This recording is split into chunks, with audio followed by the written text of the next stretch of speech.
We here at the Cosmic Panel would like to inform you of our prestigious elite content that is coming this Friday. So if you're watching this, it's probably Wednesday, just a couple days. We have a first in YouTube/internet history, which is, of course, our Avengers tier list. Yeah. Whopping 2 hours or more of content of just us ranking Avengers. We're not counting honorary members, we're not counting reserved members, but only active duty members. But yeah, we had over 200 characters on that list probably, and it was quite a hefty one. It took 3 sessions, and we recorded it a while ago.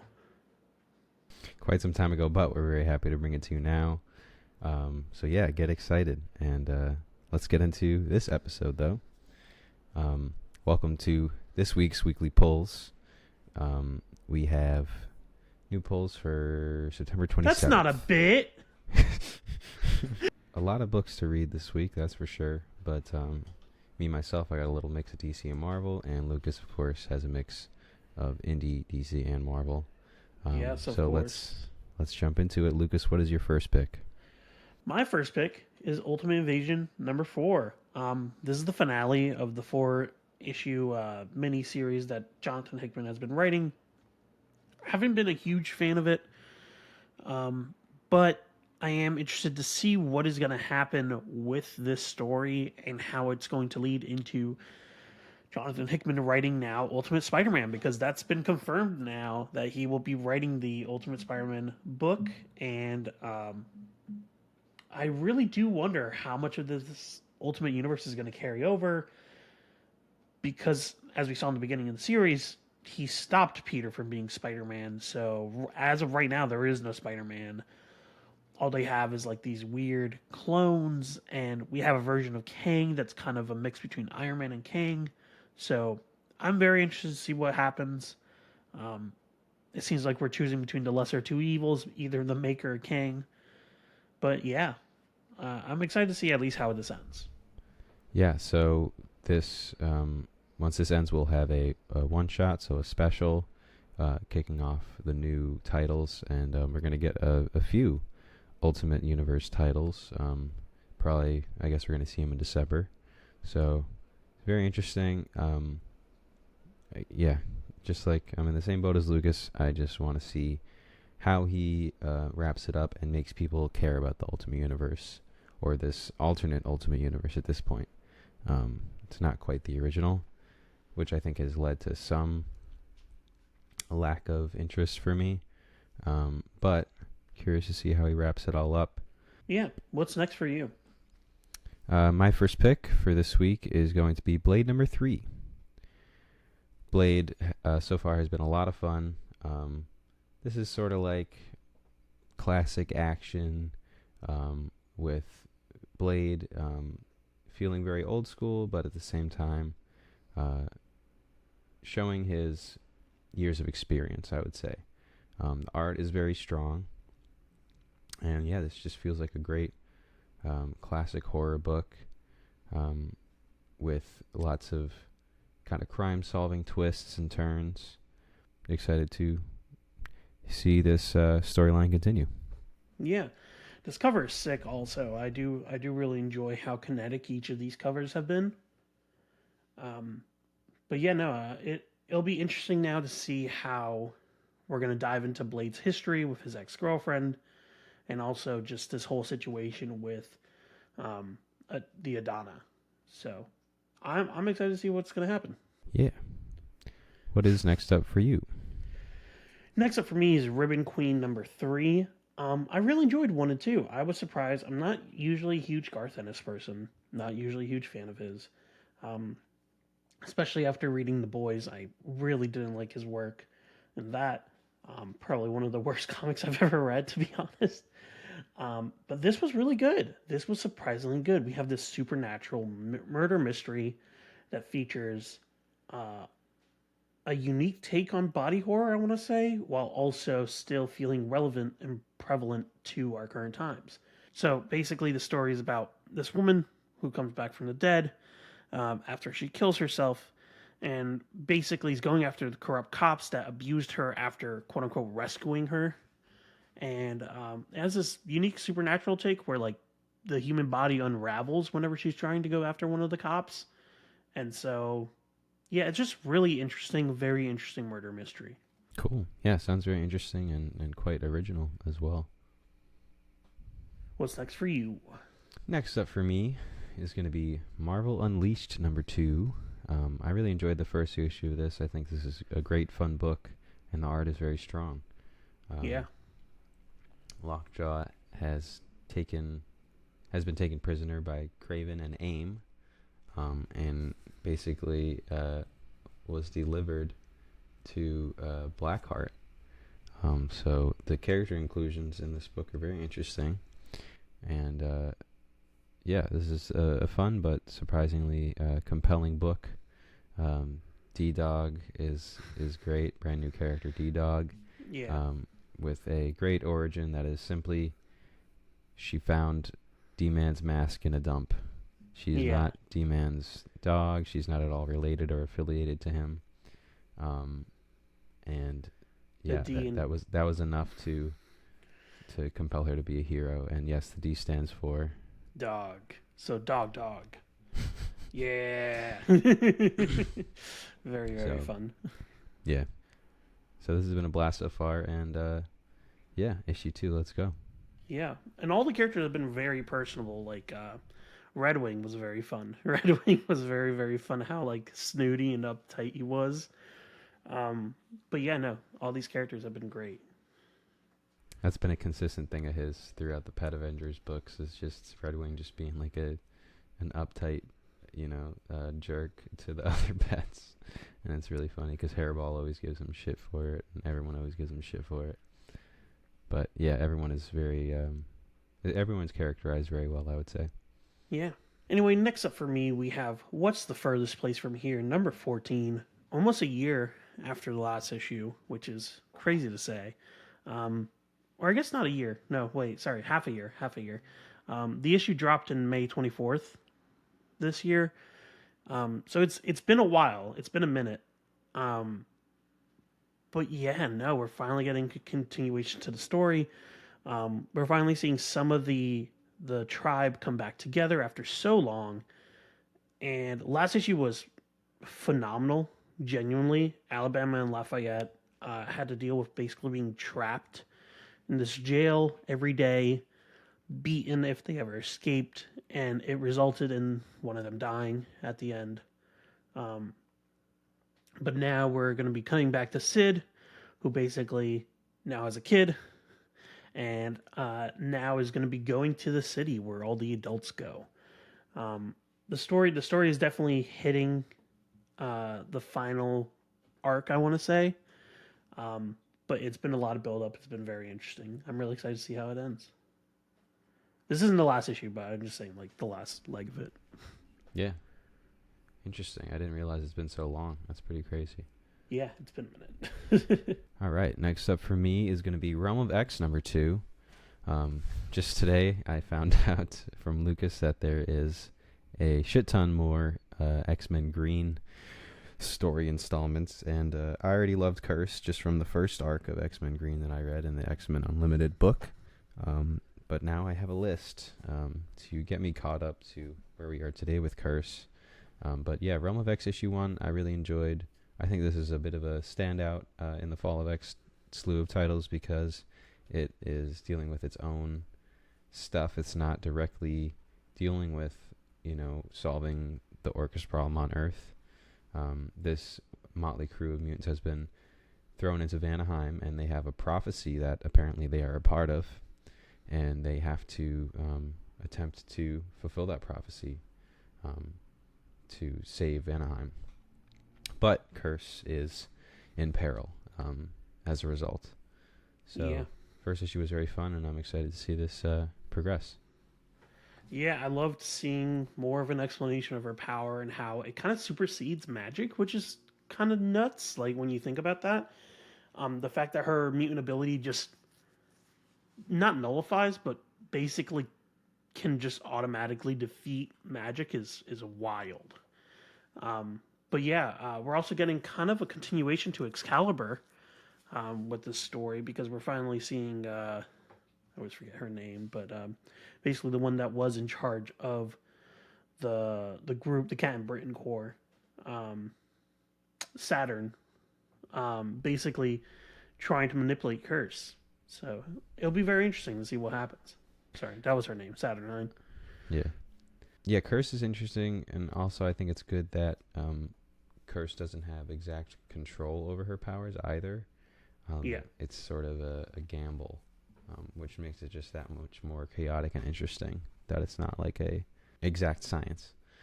So, yeah, I'm curious to see if maybe she can get a handle on that in time to save herself, or if she's really going to need the help of the other mutants. Yeah. What is next up for you? Next up for me is Immortal Thor #2. I really enjoyed Immortal Thor #1. Um, there was a lot of well done stuff within it. Still think the costume change is a little bit hand wavy, but other than that, I really have no complaints. The characterization of Loki was awesome. The characterization of the villains is very interesting. I'm very excited to see what happens with Utgard. Um, and now we're going to be facing off against Tyrannos, who's basically the superior elder god version of Thor. So it really comes down to Thor versus Ultimate Thor, basically.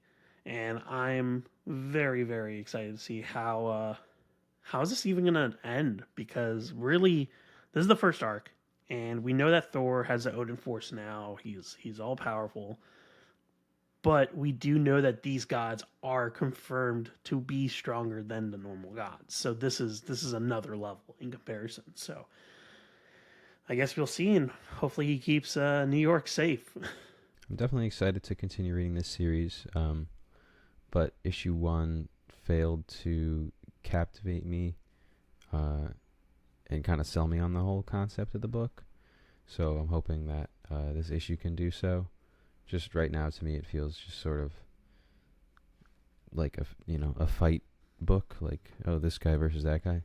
But I'm just curious to see kind of the background story unfold with Gaia and explain why Gaia wants Thor dead or captive or whatever. But yeah. Yeah. I don't know why she wants him captive, maybe for some spell or ritual, but I guess we'll find out. Indeed. What's next for you? Next up for me is going to be Batman Brave and the Bold #5. This book has been very fun, very strong for me. Really, I think every creator is carrying their weight on these short stories. Yeah, no, seriously. I'm very excited about this issue in particular because Tom King is finally returning with his Joker and Batman story. I didn't realize that he wasn't going to be on 3 and 4, but nonetheless, I'm happy to see him back on this one. It was just a very haunting Joker story that I think was very, very strong. So excited to see that continue. And yeah. We are also having very strong writing from Colin Kelly and Jackson Lansing, a.k.a. Hive Mind. And last issue, they teamed up with Kelly Jones for the art, which was fantastic. So, yeah, excited for another installment in this book. Yeah, no, I'm very hyped. Every single creator has been doing phenomenal.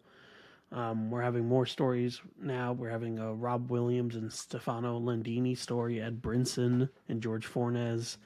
So, very, very excited. Also, I thought this original Batman and Joker Tom King story was going to be 4 issues. I don't know. I thought originally it was supposed to be 4, but I guess it's only 3. Oh, like parts? Yeah, I thought it was 4 parts for some reason. I don't know why. Yeah. But yeah, at least we're going to get a conclusion to this, and it's been really good. I've been really enjoying that the Joker's dialogue has always been in like cartoony, almost like black and white film boxes. Yeah, that's a very interesting touch. I like it. Yeah, it's definitely unique. Also been enjoying the Stormwatch storyline as well. Yeah, that's been surprisingly fun, honestly. Yeah, Ed Brisson doing well with those characters. Yeah, characters that, to be honest, no one usually cares about. So it's good to see them get some room. Yeah. What is your final pick? My final pick is Action Comics 1057.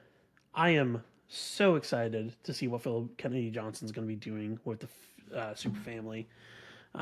We have a new arc, new people, new whole group. And yeah, after a phenomenal Doomsday special and everything else that's been kind of happening around Superman, I'm really excited to see what we're going to set up in this future for this book.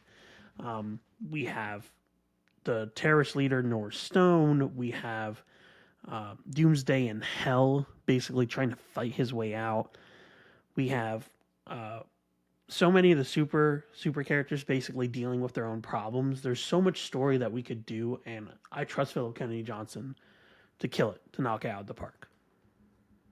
Yeah, it looks like, based on the title of this arc, it's going to be continuing right where the Doomsday Special left off. Bloodwind was a very interesting character, and I hope to get to see more of him. And yeah, excited to get a new arc of this very strong book. Yeah, Bloodwind. I told this to Elias, but Bloodwind feels like DC's version of Spawn, but I mean that in the best of ways, in which it feels refreshing, creative, while also still giving the character actual character. So I'm really excited. Paying homage to the source material as well. Yeah, exactly. I'm really hyped. I will say this cover is a little busy. Yeah, I that is my only major complaint. This cover is, honestly, the cover could have literally just been them flying, and that would have been it for me. It's just choose one of the images. There's it's too funny because in too many. To 3 images, there's also just so much text. Yeah, there really is. Bonus features: Lois and Clark 2. Super is a super does. It's like, please. There's just too much. Choose one of these images. Stick with it.